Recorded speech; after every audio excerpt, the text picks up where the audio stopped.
What would you do if this happened to you? A group of friends were enjoying themselves at a party when they noticed that their friend Emma had disappeared. They ended up searching for her everywhere only to find her late in the night with muddy hands. At first, they dismissed this but became suspicious because every party they went to, Emma would disappear then reappear later with her hands caked in mud. So they decided to keep a close eye on her to see where she would disappear to next. One night at a college party, they saw Emma sneaking away and they decided to follow her.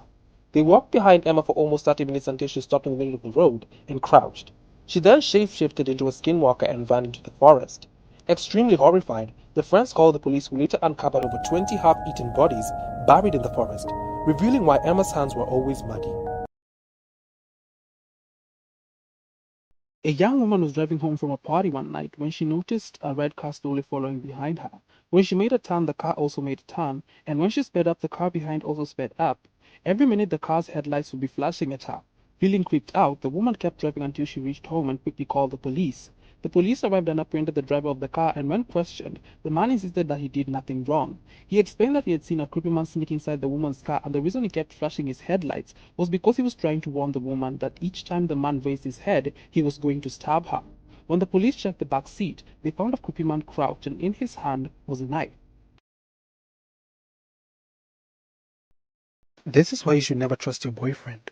Rebecca had been dating her boyfriend Andrew for a year when she decided to move in with him. Everything was normal until one night when she heard a weird barking sound coming from the basement. She asked Andrew about it the next morning, to which Andrew said he didn't have any pets because he was allergic. Dismissing it, Rebecca continued living with Andrew, but each and every night she would hear the weird barking sound. Having had enough, she decided to go investigate, and as she stepped down the stairs, her boyfriend suddenly pulled her back, saying the basement wasn't safe to go down on and that she should go back to sleep. Rebecca smiled at her boyfriend, and as she headed back to bed, her smile quickly faded. Andrew didn't know it, but Rebecca had seen a woman chained up in the basement. The woman's hands and legs had been completely amputated, and the sound she kept producing wasn't barking, but a cry of help. What would you do if this happened to you? A solar eclipse was coming and everyone in the small neighborhood was excited. For weeks, a man named Josh had been counting down the days, waiting eagerly for the moment, and finally the day was here. Armed with his eclipse glasses, he stepped aside to join his neighbors, who were all standing in awe as the sun began to darken.